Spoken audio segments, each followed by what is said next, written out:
everybody, welcome to another episode of Menopause and Mixology, and today we're going to be making my favorite drink. Well, I shouldn't say it's my favorite drink, but it's definitely a favorite drink, and it has a specific time, which is awesome, which is right now, which is the winter, but an espresso martini. And I learned how to make this actually when I was living in Vail, Colorado, and I make it with Kahlua, Frangelico, Kettle One vodka, couple other things that we're going to talk about. And while we're making that, we're going to talk about the top 2 symptoms that your wife is probably dealing with starting as soon as her early 30s in something called perimenopause, and that's hot flashes and brain fog.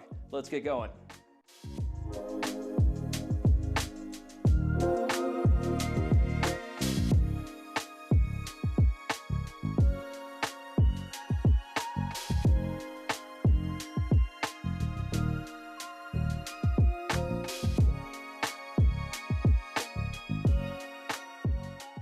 All right, so we've got everything we need here, and I told you what we're going to be putting in this, but I've got a couple other things here as well.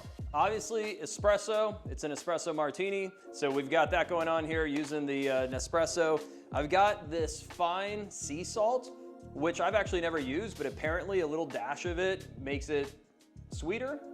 At least I'm told. We'll find out. I've got a little bit of creamer, got my shot glass, because if you saw the last episode, you know I do actually like to measure these things.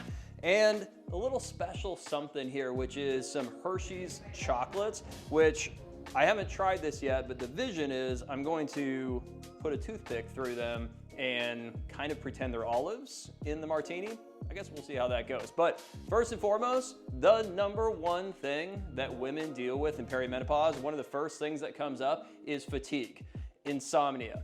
As her hormones start to fluctuate wildly, specifically estrogen, when that starts to fluctuate, which often happens at night, she's going to have a hard time regulating her temperature. And what ends up happening is that her hypothalamus in her brain is getting affected by the lack of estrogen, and she can't regulate her temperature. The covers are going off, the covers are going on. She's sticking her thermometer leg out from under the covers, trying to regulate that temperature, trying to cool off. She's oftentimes drenched in sweat, and this all happens at 2 a.m.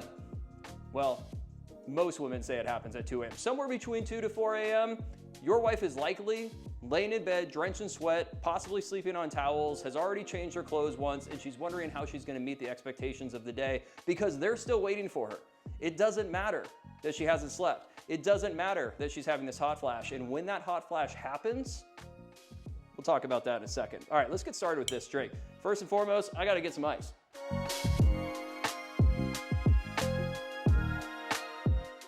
So I was a bartender in Vail, which actually was a pretty sweet job. And this drink went nuts. And everybody got it late at night because they just wanted to stay up and party. So that's what you're looking to do. Espresso martini might not be a bad way to do it. So I've got ice here in the tumbler, and we're gonna start to mix up some of these things. So I'm thinking about 2 people right now, me and my wife. So I'm thinking about 2 martini glasses. I'm looking to do 2 shots in each glass. So I'm gonna go 4 shots of vodka. And to be honest, we might accidentally do 5.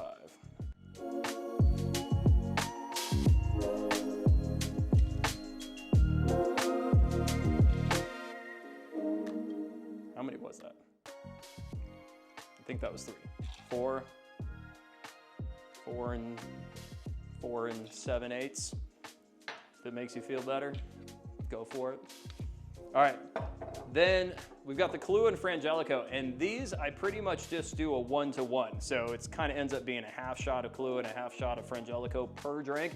But I think I'm gonna spice it up a little bit because I love these 2.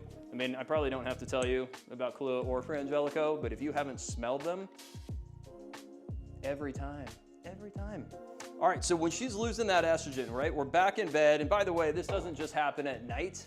It can happen during the day. Your wife doesn't know when it's gonna happen. These hot flashes that are causing this insomnia, brutal, all right? So everything that I just said is going on. So that's happening.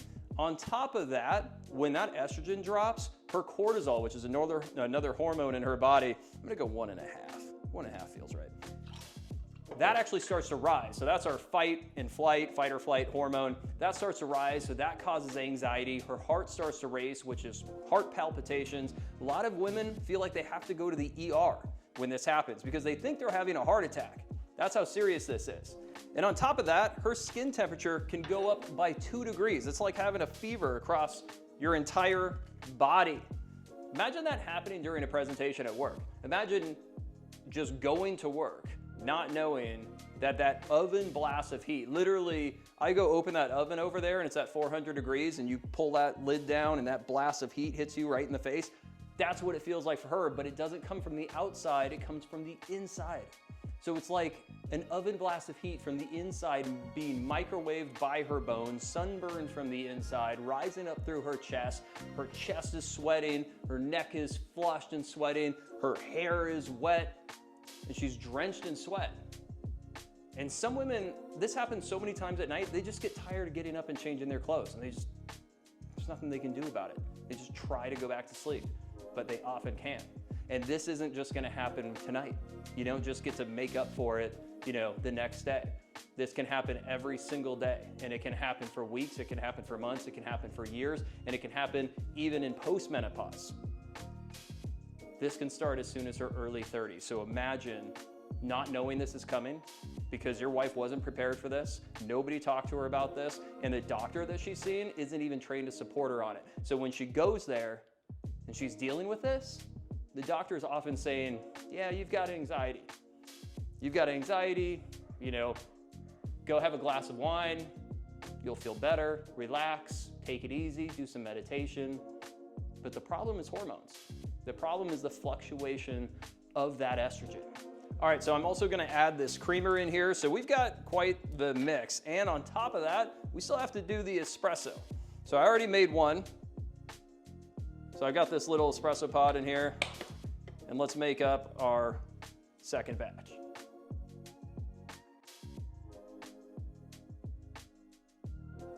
All right, so while we have the espresso roasting up over here, let's grab a little bit of this sea salt. Like I said, it's supposed to be a dash. I don't know, a pinch. It's not pouring out very well. There we go. Here, I'll show you about what I'm gonna put in there. That feels like it could be a dash, a pinch, somewhere in there. And I know it's salt, but apparently it's supposed to, forget it, let's just jump it in there. It's supposed to make it sweeter. All right, second drop of espresso. A little bit more coming out, that's cool. So, understand that hot flashes are probably not what you think they are. Understand that they're a lot harder than you think they are. They can be devastating, not just at night, but also during the day. They lead to that insomnia, or they at least contribute to it. And this is just the beginning. And we'll talk a lot more in this series about a lot of other things that your wife could be dealing with in perimenopause and menopause, but just understand that this is super common and really, really difficult for her to go through, which is why it's important for you to understand it so that you can give her the support that she deserves. What does that look like for a hot flash? Well, you can't fix it, but when she asks you to turn down the thermostat, turn down the damn thermostat, man. Maybe if you know that she needs to sleep on towels, have some towels there. I know husbands that have brought like 6 fans into their bedrooms just to try to help their wife cool off, stay cool, so that she can actually get some sleep. I mean, talk with your wife. Ask her what she needs, right? Just don't let her go through that alone. And then there's brain fog. And brain fog, outside of insomnia, is the second most common thing that women talk about. Shake this up.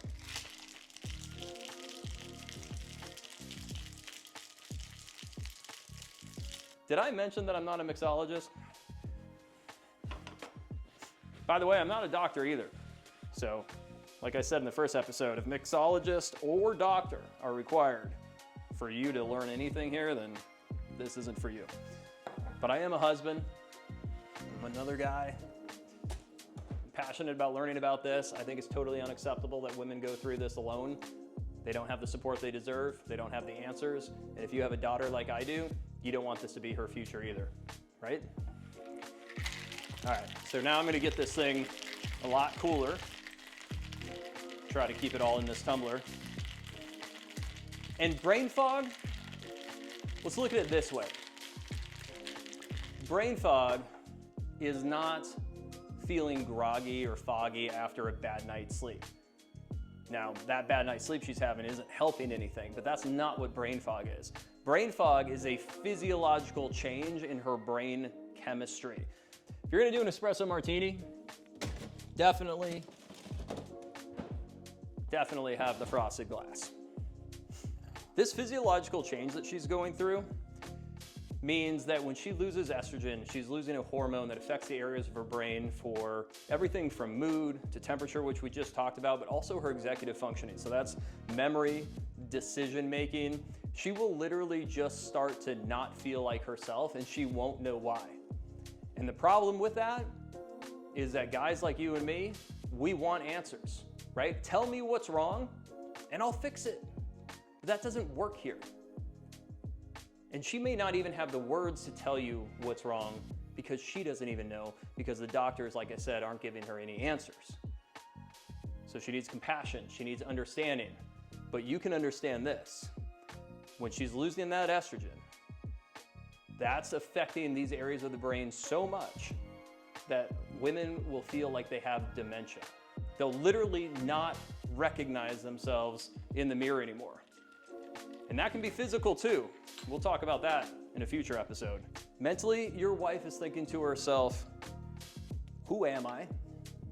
Where did the girl that I used to know, that I loved, that I was comfortable with, that I understood, where did she go? Right?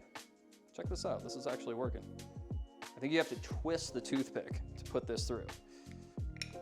Let's just pretend this is 2 Hershey olives. When she has brain fog,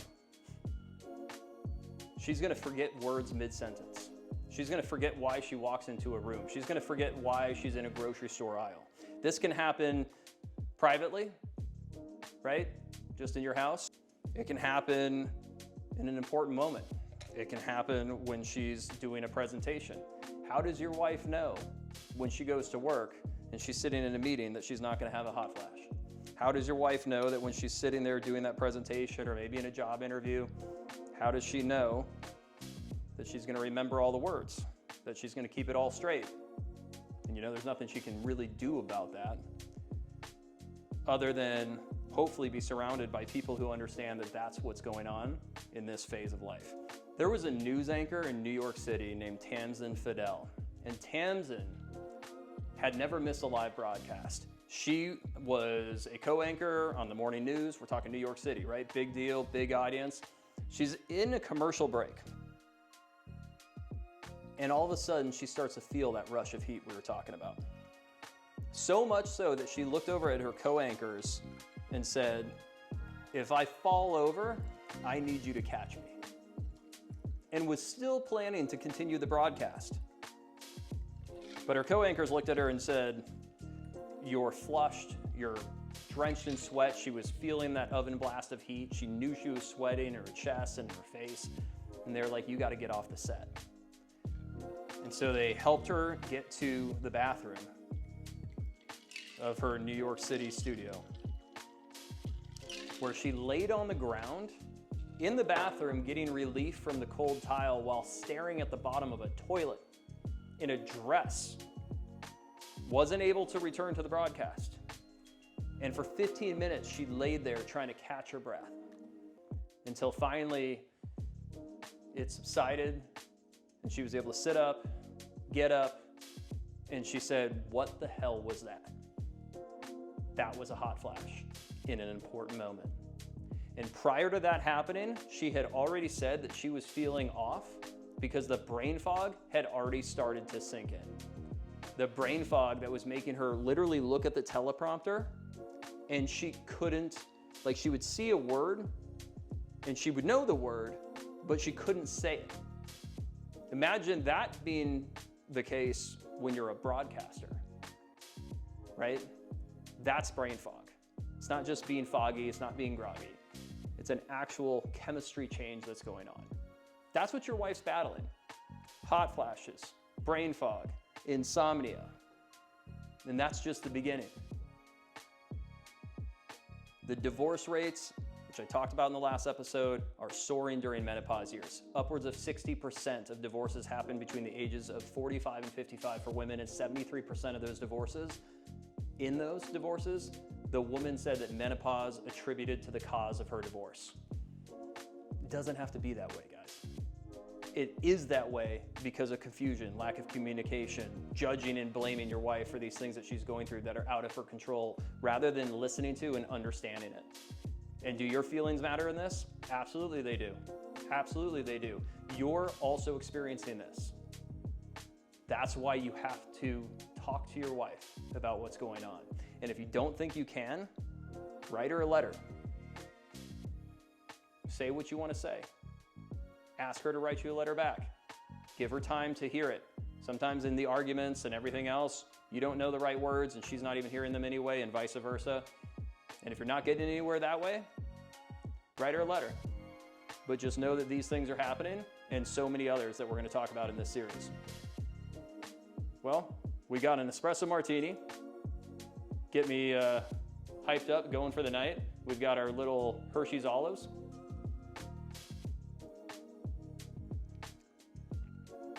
Damn, that's good. Seriously. That's good.